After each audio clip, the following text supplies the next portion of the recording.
evaluate 15x cubed e to the 5x to the fourth dx.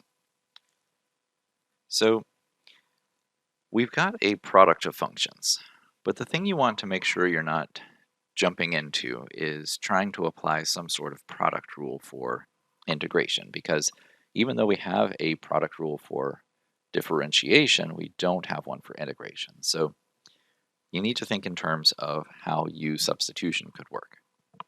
So for instance, if I let u, an integrating factor here, be the exponent, all right, 5x to the fourth, then the derivative of that would be 20x to the third dx.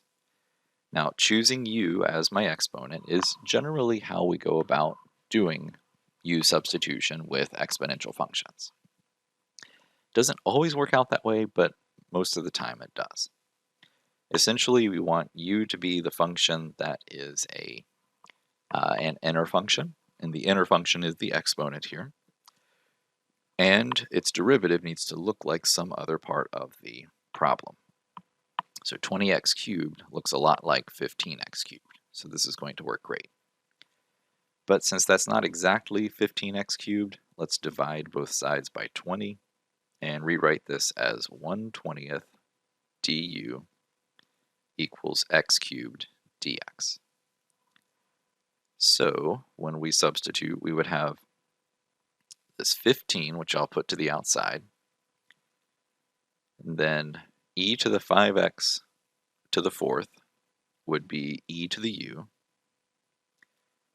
dx, well, sorry, x cubed dx is all that remains, but x cubed times dx is 1/20 du.